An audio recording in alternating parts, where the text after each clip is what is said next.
Hey, brother! And welcome everyone to our complete spoiler review of Toy Story 4. Yeah, we're about to dive into all sorts of everything from the movie, all of the details about to come out. So if you have not seen it yet and you do not want spoilers, go someplace else. Go see it, then come back and watch it. And find out whether or not we think this movie is the best Toy Story yet. It's not.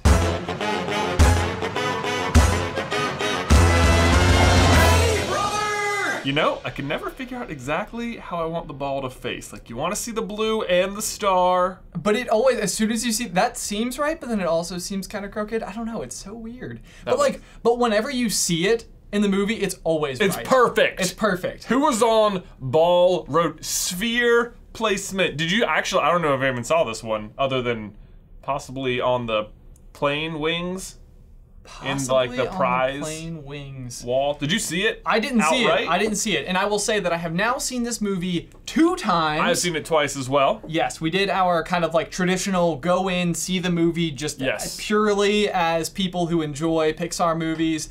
And then today, we've just walked out of the movie theater, not probably even an hour ago. Yeah, we are fresh off this movie. I have probably 20 pages of notes. Do you? I had 5, so. Oh my God. Well, maybe I'm exaggerating 20, but like I was writing a lot. Did you write down this license plate number? I did. RMRF97. Me too. I was like, that's gotta be something. Do you know what it is? No, do you? Oh, I do know what it is. What? Okay, the license plate of the car that arrives to take Bo Peep from Andy's house is RMRF97, refers to the time they almost deleted Toy Story 2. Oh, we made a video about that. Yes, it is literally That's fun. if you look it up, what is, I don't even know, Linux? Is that an operating system? Yeah, that's an operating system. It is the command to like delete everything, and then 97 is the year that it happened. RMRF. That's amazing. I know. I bet know. There are a bazillion license plates in this movie, and I'm convinced all of them mean something, and I don't know what all of them are yet. Oh my gosh, this movie is going to be one with the pause button. Like I caught a bunch of Easter eggs, but I just cautioned off about half this page to write down Easter eggs I spotted. And I was like, that wasn't enough. There was more as I kept going back through my notes. Yeah. So we're gonna dive into all of that. Today we're trying to answer, is Toy Story 4 the best Toy Story movie? Because up until now, and I don't know if you agree, but I would say every Toy Story movie was better than the last. So, okay. I would say that I pretty much do agree with that sentiment. But 2 and 3 I think can like trade punches with each other for me. You think like, so? Like okay. I think that if I'm more fresh off of 2, a lot of times like my mind will make the argument for 2 because I just love it so much. But I think that they're both way up there, and I would say 3, 2, 1. Yeah, that's my order. Yeah, right now, coming into this one. Coming into Toy Story 4, that's my order. The question is Toy Story 4 better than Toy Story 3? No. It's not. It's not. It just isn't. I'll say that out of the gate. There you go. Okay, so at least that answers that question right away. Totally not clickbait in the title. No. Okay, so here's the thing. I wrote down Toy Story 4, aka Woody. They could have just called the movie Woody. They could. You're absolutely right. Should have. Yeah. I think. Honestly, if you call this movie Woody, it's like that's almost a better title for the movie. It almost is. Yeah. It's like it's immediately more touching because one of the things that was throwing me off the first time I watched this movie is like Buzz is basically not in it. Oh my gosh, I know. Like and Jesse basically not in it. I wrote down both of those things.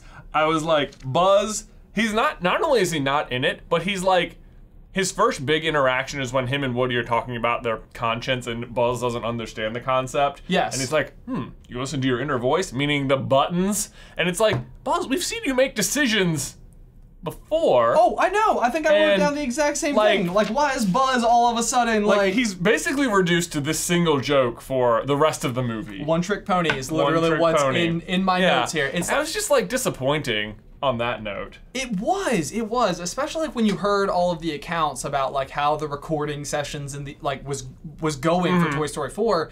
Like you were hearing about Tim Allen and Tom Hanks like really breaking down, really having a hard time getting through their lines, and like so. I don't even know if this is the other element of the movie that kind of threw me, but I kept waiting for it to get emotional in a way that, you know, like I felt like everybody kept warning me, you know, bring a box of tissues to the theater with you. And it didn't hit me at all. Didn't hit you at all? I would say for me, the most emotional part of the whole movie is the first time that Bo leaves. Oh, okay. I had 3 moments of like stronger emotions. Okay. I would say that was one of them. Right out of the gate, you're like, oh, that is sad.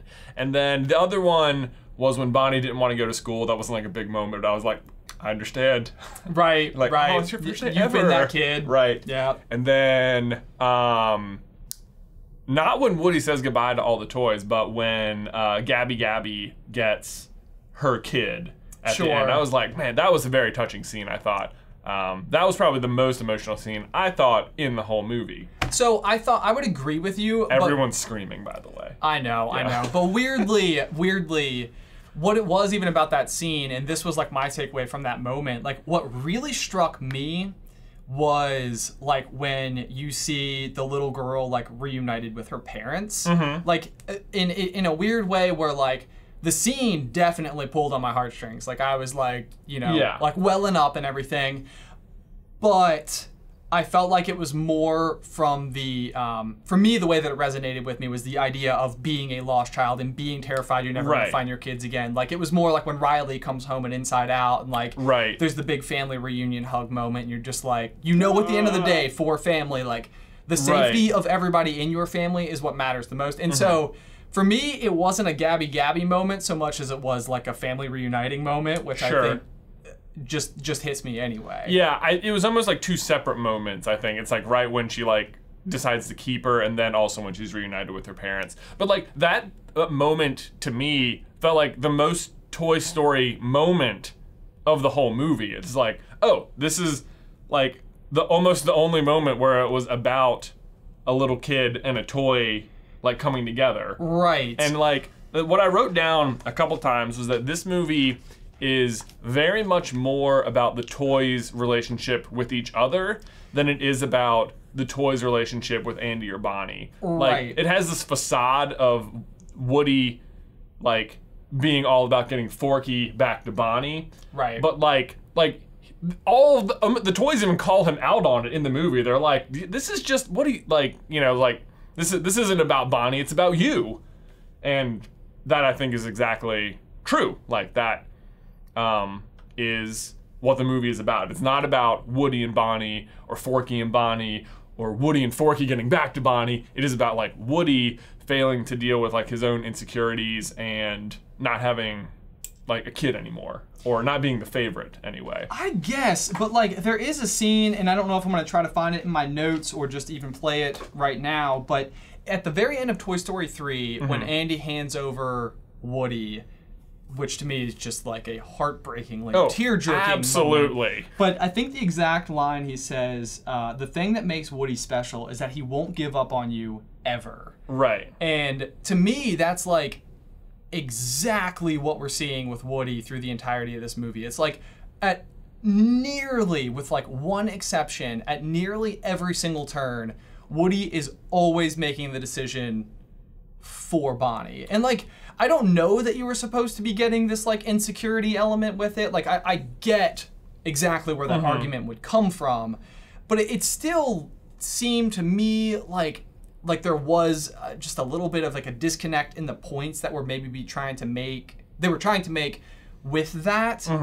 Like where it does still seem like Woody, above all else, like his absolute #1 priority at all times is his kid. Yeah. But then they do this thing where his absolute top priority is still Andy. Right. Well, okay, I think that actually works because this line you just said, where like Andy says he won't give up on you ever, like when he says that in Toy Story 3, I don't really think he's talking to Bonnie anymore. Like you think he's talking to Woody? Or like to himself, almost. Okay. Like he's like saying it out loud, like to like let himself give it away. Okay. That's what I think. And in that same way, he's not really saying he won't give up on you, Bonnie. He's talking about like him. That's emotional, isn't it? It is. I can like see you like welling up right now. Yes. That's okay though. That's okay. I mean, I think like that's what is absolutely one of my favorite parts about this series going backwards, and what bothered me about this particular movie is like I think the toys should resonate with their kids. Right, like, I think so too. Like I think that that's a more sacred relationship than this movie is giving credit to. Yes, I agree. Yeah, I agree 100%. And I think that's why I think if it was just called Woody, I would be like, this was amazing, because it's like let me just say this, it's still a really, really good movie. Like I'm going to be like super critical of this like throughout the review, but I really enjoyed the movie. Absolutely, a lot. absolutely. And if it was called Woody, I'd be like, this was great. Exactly. And then all of a sudden, interestingly though, like to call it a toys story, like that's sort of more what you're seeing is the story about a toy where you care about the toys, like own individual ambitions. Yeah. Beyond what you would normally expect the ambition of a toy, which is to make your kid happy. Yes. Yeah. That's sort of it. And I think if they were going to go in this direction of making it more about the toys, like like personal ambitions or like their relationship with each other, which I think is a fine like idea for a movie. I think it almost would have been better if it was like more like about Buzz and Woody though than about Woody and Bo. You know, like the big like farewell to all the other toys with Woody at the end is very much like, I don't know, like to me that should have been super emotional. Like Woody saying goodbye to Buzz should have been like you know, but they don't have that. And like Bonnie doesn't even notice Woody's gone, which is like sort of like she's not even aware of it, which is sort of annoying too. Right, like you almost had to tee it up in such a way that like made it okay that by the end of the movie, like Woody deciding to like go off and do his own thing wasn't him completely abandoning a child in the process. Right. Like, but then him leaving Bonnie, yeah, you're right. Like there's like a total misfire on both Woody and Buzz, like departing like their last farewell. Like they didn't have like their last good adventure, you know? Yeah, right. Because it really ultimately ended up being about Woody and Bo more than anything else. But even like Woody's departure, there's just no way in the world you could compare Woody's departure from Andy to Woody's departure from Bonnie, because it's like not even close. In the same and I mean, I guess I don't know how long you're supposed to think Woody's been in Bonnie's, like maybe 2 years as opposed to like 18 years with Andy. Sure. Or so. Sure. Yeah. I don't know. Okay, so let's kind of move around the pieces a little bit there. All right. So we talked about how like the story is a lot about Woody and Bo. Yes. What did you think of Bo as a character? Oh, I mean, she's like very different than her old self, even when she's still in Molly's room. Yes. I would say. I don't mind it at all. I think it was good. Like, you never really got to see much of Bo Peep. She was always just the one who got left back in the room, and she was just sort of like the Woody's sort of girlfriend. Right, yeah, like, never super clear. Yeah, there's like this implied romance between them, but then she's also like, I found my moving buddy. Which they called back to, which I thought was hilarious. They did, yeah. Yeah, that was funny. Yeah. So what I thought was interesting about Bo was, like, from the moment that she leaves Molly's room, like, she's pretty much okay with it. Like, she's already, like, kind of let go of the fact that, you know what, she's growing up. Like, that's what's gonna happen. Like, she's accepted it a lot sooner than it seems like the rest of the toys ever would have. Yeah. But then what's strange about it is that, like, I guess ultimately what she's most hurt about by the situation is the fact that Woody doesn't come with her. Well, I don't know that Woody doesn't come with her, just that she's gonna be leaving Woody. I think that she's got, when we see her, she's like happy to see him, and it's like a total like reunion type of thing. But she's kind of stiff with him at the same time. Oh, for sure. Like she doesn't like Woody goes to like give her a hug like twice. Yeah, and she like kind of like keeps him at arm's length, and then as soon as like Buzz comes up, she like goes up and gives him like a huge hug. It's like we're okay to like reunion and good fun, but it's like always the people who matter most to you that like, you like if keep there's it something arm's distance. Exactly. Yeah, like literally. That is interesting. I didn't think about the Buzz hug versus the Woody hug. But yeah, I noticed that the first time, and I was like, was that just like accidental? But then the second time I was like really looking for it, and she's like definitely like blocking him. Exactly, because you could read it as sort of like we haven't seen each other in so long. Like, do we hug? Do we not hug? Is that weird? Do you go left or I go left? Yeah, Right. But no, good to see you, friend. She definitely, she kind of keeps him at arm's length. I felt like, and I'm not totally sure, there were times in this movie where I thought she was kind of mean. Yeah, there were moments where it seems like she's like, I've got a plan, I'm doing this, you're getting in the way, like, what you think isn't important, only, like... Yeah, like, I don't really know how to read it, like, and I think there was, like, the one line, like, where they go inside the pinball machine or something, and, like, she, like, refers to him, like, as an accessory, and it's kind of like, well, that was poor Woody. Like, well, it seemed like there was some sort of code inside the pinball machine that they don't establish very well, that, like, well, I was gonna say that toys with kids wouldn't be allowed, because when he meets Duke and he's like, "You've got a toy?" She's like, "Whoo!" All right, like, you got a kid. But yeah, or you got a kid. But really, actually, now that I think about it, the only reason she doesn't want him to mention that is because she knows Duke's gonna launch into his old Rijon. Rijon! Which, by the way, hilarious. Absolutely. Keanu Reeves, straight up crushed it. Yeah. Such a funny inclusion, such a fun new character. I thought Duke Kaboom played. Yeah, approved. Yes, I liked absolutely. it. So did Ducky and Bunny.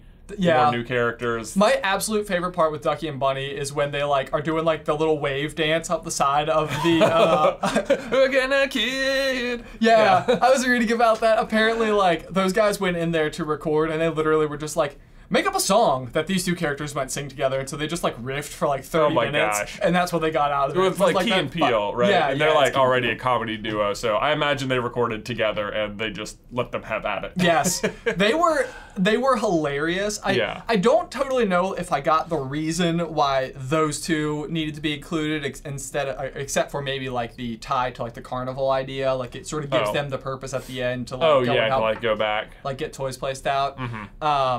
But I did think they were super funny, and I loved when they gave... It was long, but I still thought it was hilarious when they gave their plan 3 times. It was effectively the exact same plan. We just gave you 3 good ideas. Right. It's one thing to say no, but maybe offer a reason why. Whatever. Right. But the third one, like, where it goes on forever. And they're like, where is this going? And like, hold on. Same thing. Same thing. Oh my god. And they have different names for each one. Yes, like, yes. Winner, chicken dinner. So good. The old blush rush. So good. I don't know what the first one was. Okay, so speaking of new toys, though, we also got Tony Hale as Forky. Oh, yes. Which, fun fact for people who have been around this channel for a long time, the start of our videos where we say, hey, brother, is actually a reference to Arrested Development, which is Tony Hale, who voices Forky. Yes, well, he plays Buster Bluth. Bluth, yes. Most of them... Or does he say, he's the one who says, hey, brother, all the time, yeah. Yes, hey, hey, brother. Yeah, oh my gosh. It's so funny how it's been changed on our channel over time. Yeah. But we used to, like, literally answer the phone. With, hey, brother. With, yeah, hey, with brother. that line. Yeah. Oh, man, almost everything Forky says is hilarious. Pretty much. He's just straight comic relief, and I love when he's like, Woody, I figured it out, you're just like me. Or he's like, everybody says, like, what's a friend? And he says, a friend's... Friends are like you and I, and he goes, trash? Trash? It's so good because even when like the way he means trash was like in a completely different way. Yeah. Like, we know trash. Right. So, but it was so funny even like his 180 where like Woody explains it to him and he basically puts it into terms he understands. Like, your body's trash. Right, yeah. And he's like, oh, she must be so upset I'm gone. We have to get back to her. Dude, the scene where Woody and Forky are just walking on the road, that might be my favorite scene in the whole movie. Like, where he's just, like, explaining to him what it means to be a toy. Yes. And he's like, can you carry me? No. He's just, like, dragging him. Oh, I love how he, like, drags him and he, like, pops up for, like, 5 steps and then just, like, keeps going back into the drag. Yeah. I don't know what it was that was, like, so funny about that, but it was, like, exactly how you would expect a spork to act. Yeah. Can you carry me? It's like, it's just dragging you anyway. What's the problem? So, do you think he ends up, like, manipulating Woody into carrying him by, like, totally leaning into the Buzz Lightyear story? Like, when Woody's telling him, like... I just think they bonded overnight. Okay. But I love when he's telling him the Buzz Lightyear. He's like, you thought it was a different planet? That seems stupid. It's like, that's what I said! Oh, it's so good. Yeah. It's so good. But then it totally backfires on him because, of course, Woody has just, like, entrusted Forky with all this really valuable information. Right. That he Gabby feeds Gabby. Gabby. Yep. Okay, so let's go back to Gabby Gabby for a second. So you've got like this doll who definitely has been like forgotten, like throughout the course of time. And we've sort of seen it with 3 characters in this movie where like Woody's kind of being like overlooked. Gabby Gabby never got picked up because, you know, she was defective. And then Duke Kaboom didn't really perform as advertised. Right. So like you've got 3 toys who somewhere along the way sort of didn't get loved the way that you might expect them to. Right. But Gabby Gabby's story is, I don't know, like I sort of bought into it. I sort of didn't buy into it. Like the fact that she like wants like Woody's like voice box is a little morbid. Yeah. It's a little Sid's Room-esque, which to be fair, like that is something that's kind of in keeping with the Toy Story. Yeah. And the dummies are creepy. They are creepy, and the whole time I kept thinking that they were going to be like these misunderstood characters. Nope, they're just creepy. It's just Gabby Gabby is weird because like she has a very sad story, and like you can see where she's coming from, but whether or not Woody agreed to give her the voice box, she was gonna take it. Oh, I know. You know, I know. Like, yeah, that's the thing. Like it's like it makes it okay because Woody agrees in the end, but really he just agrees because she like manipulates all of his information back to him. Right. And it's just like, yeah, I get where you're coming from, but also like, I don't know where I place her like on the bad guy scale. Like, is she just entirely like, does she just not know? Is she like actually mean, or is she like naive about what being mean is, or what? I don't know. Maybe she's just unloved and she doesn't know how to show love. I don't know. Right. Well, I've heard it spun like a few different ways too. Like a couple people talk about how like in Toy Story 2 and 3, you're introduced to a character who you think to be a good guy and ultimately is the bad guy, and that's the Prospector and Lotso. And then in Toy Story 4, you're introduced to somebody who you think is a bad guy up front, but then like in the end, it turns out to be a good guy. And it's like, is she though? Yeah, I don't know if she's like a good guy. Even like her like when she's kind of like closing in on Woody and she's using all of the information that like Forky has fed her to like appeal to him, it's more manipulative than it is like joint understanding. Like, you know, we're on the same page. It's like, no, like I know things about you and I'm using those things. It's like all they really have in common is the same goal, which is like to make a child happy, which I think is genuinely what Gabby Gabby wants. Is to like make a child happy and to like be like a toy. And she just has never gotten that opportunity. She's just going about it in like a very mean way. Yeah. Yeah. And like even the way that they set it up, it's like it almost even seems like the writers themselves didn't really know like what direction to take it in. Like you've got, for one thing, like all the dummies, like the Benson? Yeah, Benson. Yeah. Like sort of like watching out the tower. So she's kind of got like these guards. Yeah, so she has like lookouts. Like henchmen, yeah. Yeah. But then she's also like, you got the scene where she's like dabbing like the makeup on, which I felt like was sort of a it's all about her, you know, kind of thing. Like, like her happiness might mean more than anybody else's happiness. Yeah. So I don't know, like, I guess it's one of those things where it's nice that like Woody wouldn't leave a toy behind in the end. Like, and he stays true to his colors regardless, but I'll get you to Bonnie or whatever. Yeah. So I don't know. I felt a little bit weird about that. And realistically, I think even the first time I saw it, I really felt like she represented like Jessie meets the Prospector a little bit. Like where you've kind of got like the sob story from like the Jessie side, but it's not as sad. And then you've also got sort of like the I'm just going to overtake you. Right. Yeah, I don't exactly know where I land, which is why it's also weird that I feel like her scene getting a kid was like the most like emotional scene of the movie, because like I guess by the end I like was really happy it worked out for her. Sure. But it was just, yeah, I don't know. I also don't exactly know what her plan was now that I'm thinking about it. Like she has the lookout, but she also has the hide and seek thing going with Forky, so she like intends for them to get past Benson and company. Well, yeah, okay, and so even that, like, so if you just want to, like, speak to the logistics of this antique store a little bit, there are, like, a bunch of subplots that all involve, like, the way that they're going to get about the antique store, but then, like, in other scenes, they just sort of, like, seamlessly, like, walk behind the aisles and, like, travel great distances. Like, I'm not really sure they needed Duke to jump the 4 feet right in order to get to the cabinet. Like, that almost seemed like a better way to introduce Duke than it really seemed absolutely essential for, like, how it worked out. Especially because the cat just chases Duke, who she clearly can't catch anyway. Like, they could have just had Duke, like, zip around and then had the cat's out of the way. Cool. Right. Now we can just walk over. Yeah. So, I don't know. It was sort of interesting. I'm trying to think if there's anything else on the Gabby front that I thought was worth including. Mm-hmm. Is there anywhere you would like to go from there? Have we covered? Well, do you think there's any sort of like intended messaging behind like Woody and Buzz's first conversation where Buzz is like, I'm listening to like my inner voice or whatever, and like Buzz literally interprets as his like voice box or whatever. And then by the end, Woody literally doesn't have a voice box anymore.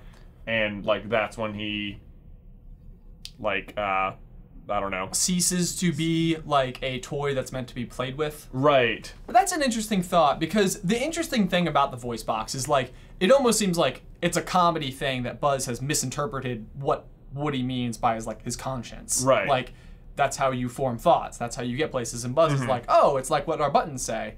And it is interesting because it does basically take Woody essentially sacrificing his voice box in the end to reach that point where he finally doesn't choose the kid first, like he chooses himself first. Right. Like the thing that like makes him like being like able to be played with, I guess. Right. But to that end, it's also there's this like notion with Gabby where she is like completely deluded herself into believing the reason I'm not being picked is because my voice box doesn't work. Sure. Where it's like, you know, I don't really feel like that's a huge selling point. Like I feel like someone could still play with you either way. Sure. You know, like that's not the problem. Right.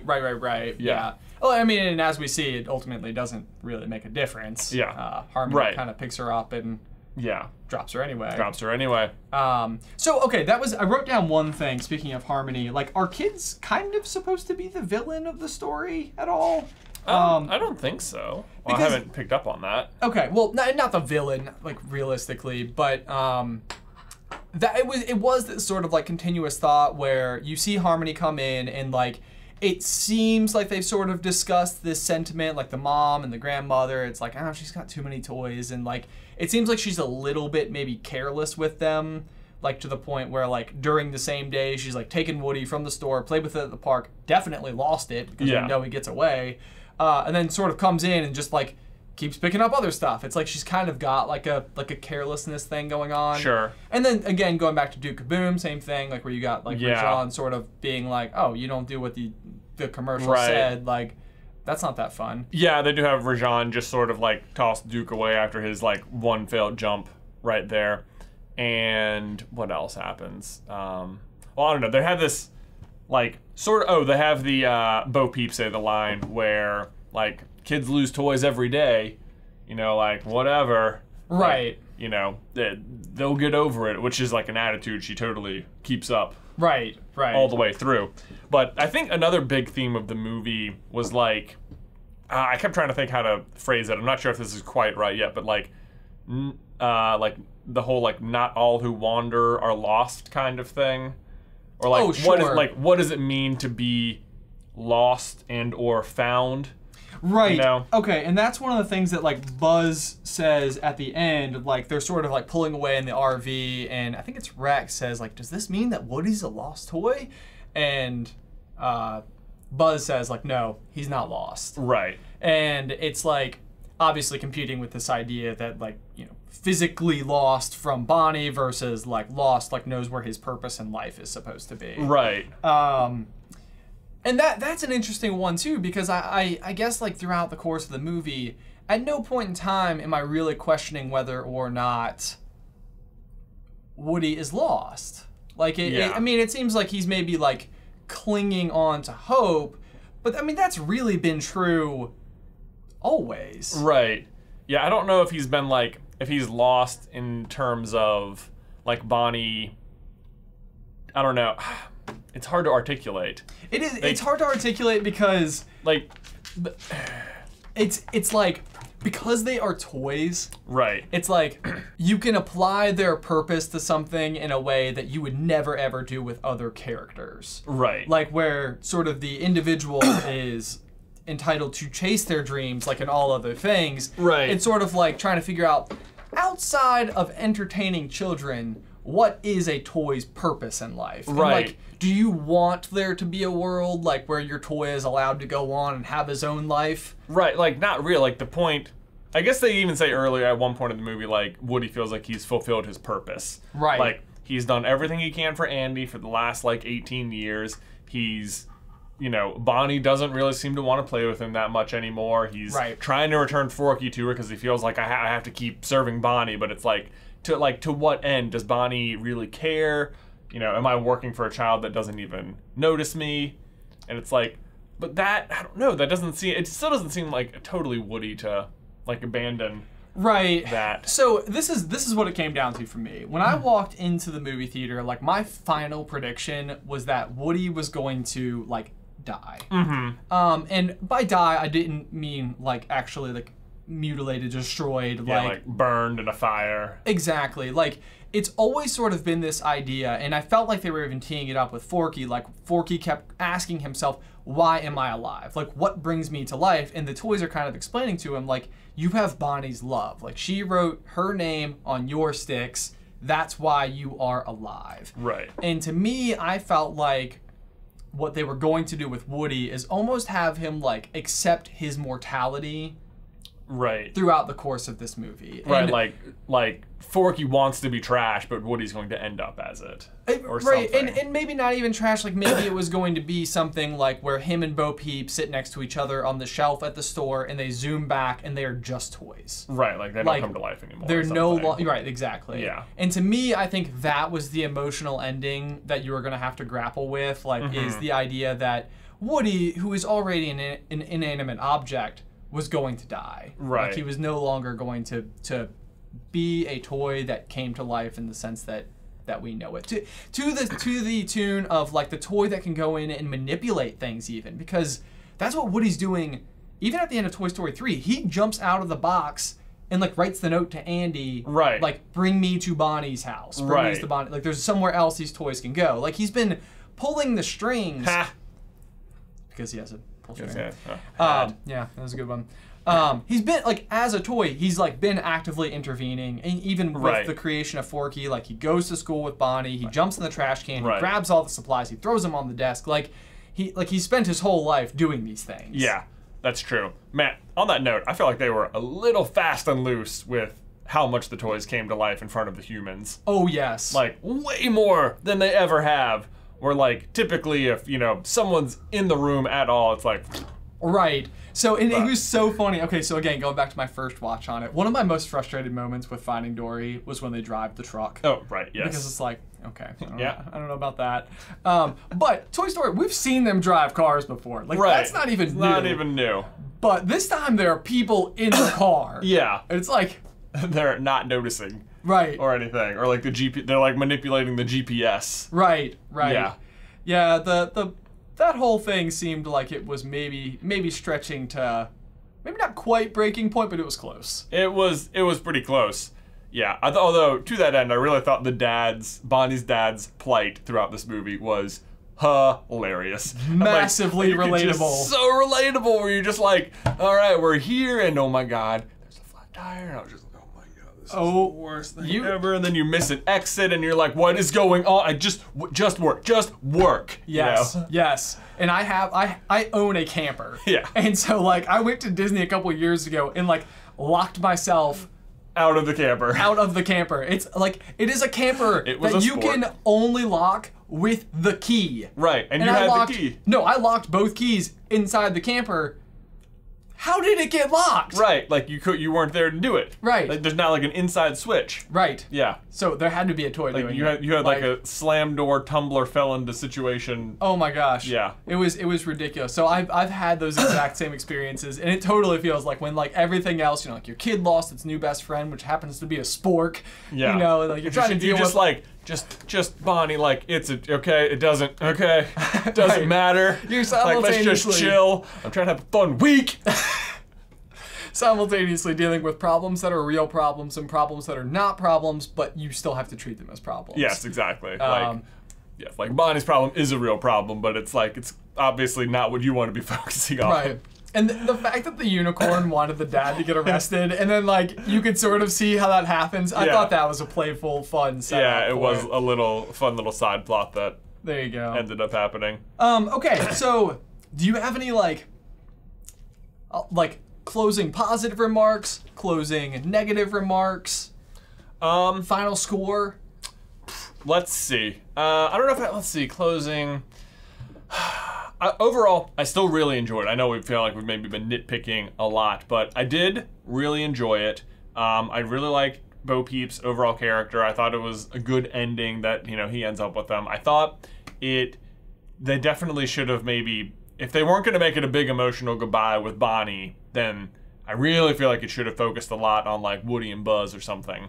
The other thing I wrote down that we haven't talked about was that the opening scene where they rescue RC from the gutter or whatever. There's no real payoff for that scene, they rescued RC and you get to see how Bo Peep left them, and you get to visit Andy's house again, which is cool, but there's not and mostly you just get to it exists to set up the goodbye between Bo Peep and Woody. Sure. No, I would definitely agree. Even the fact that they rescue RC and then RC is still gone. Right. The rest of them, and we knew in Toy Story 3 that he was not also anywhere in there other than the little montagey bit at the beginning with the home video. Yeah. So it is one of those strange things. Also, I know that this is not a critique at all. It's just I totally thought they were saying Operation Pool Toy. Oh, I think it was Operation Pull Toy. Slinky's Slinky. Yeah.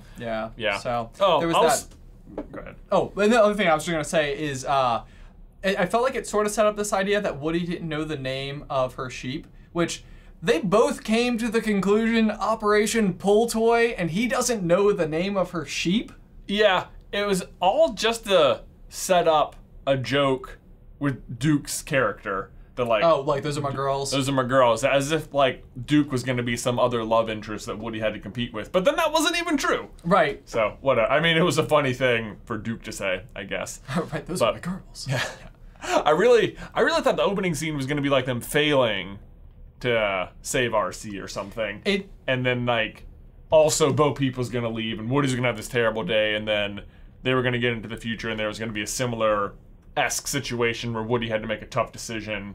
And this time, he chose to go one step further, and that was going to be his death or whatever. Yes. See, again, we could have spoken to the toy's mortality. Mm-hmm. I feel that would have been my setup for it. So you see RC go down, which would have been an emotional beginning to the movie. Yeah. But then I think later, you are going to have to see Woody make a decision that saved another toy ultimately in a way that meant that he would never go back to a child. Right. It was ultimately going to mean, this is the decision. And, right. And he was going to, know that because he had saved Bonnie's new favorite toy and she would always have that he had done everything that he could possibly do, especially when she had come to the conclusion to overlook him. Man, I like my version. I like my version. Yeah. It feels more Toy Story-y, but this was a Woody movie. Be sure to tweet me. I think which is how right wrong we've been about this review. Oh my gosh, actually I am slightly terrified of that because this movie is insanely popular. Oh my gosh. It has a 98% on Rotten Tomatoes, 95%. It debuted at 100. Audience score. Yeah, man. I have been surprised. I have not wanted to speak a word about it since I walked out of the first theater because I was I didn't love it as much as I feel like everyone else did.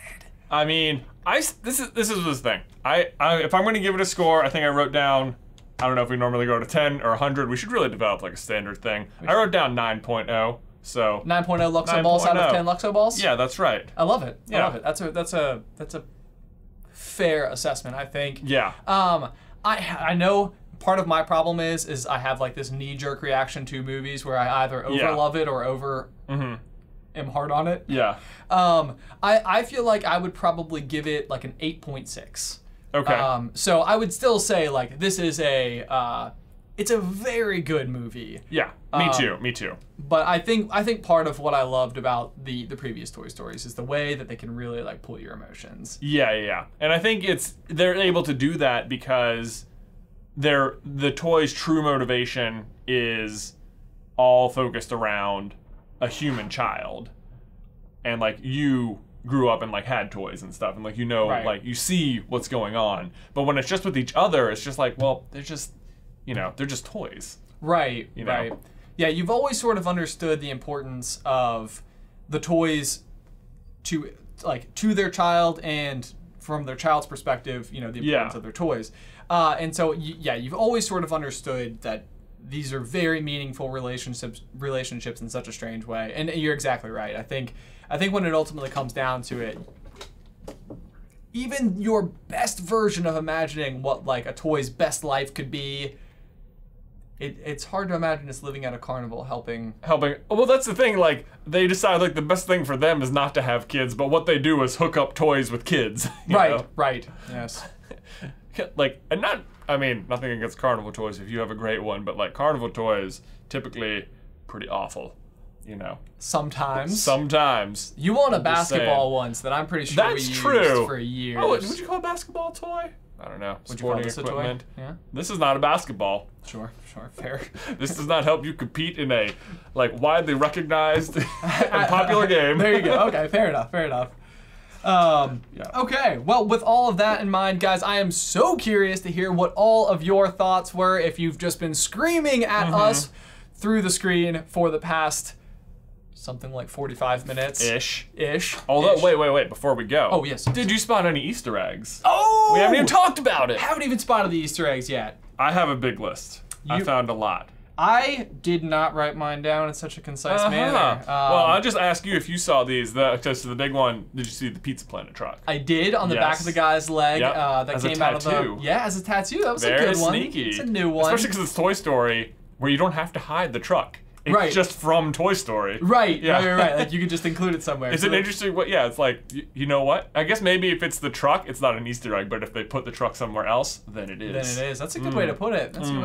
Did you think that the guy, so he is the attendant, basically, for the game that we meet everybody else at, is he like a former Pizza Planet driver or something? It almost must be. Yeah. Maybe he was the driver from the first one or something. Right, I think so. Yeah. That's what I'm going with. That's what I'm going with. Yeah. I'm pretty sure I saw A113 on just one of the license plates. Didn't spot it. I think it was just like a real flash. I think it was a red license plate. I don't know. I was just like, ah. People have said that there is a Easter egg for every like Pixar movie. I don't know if that means every like Pixar movie, like Cars 1, 2, 3, or just Cars as a whole. I think it's got to mean Cars as a whole. Yeah, but so to that end, I don't think I spotted a Cars one, unless you want to count like Dynaco.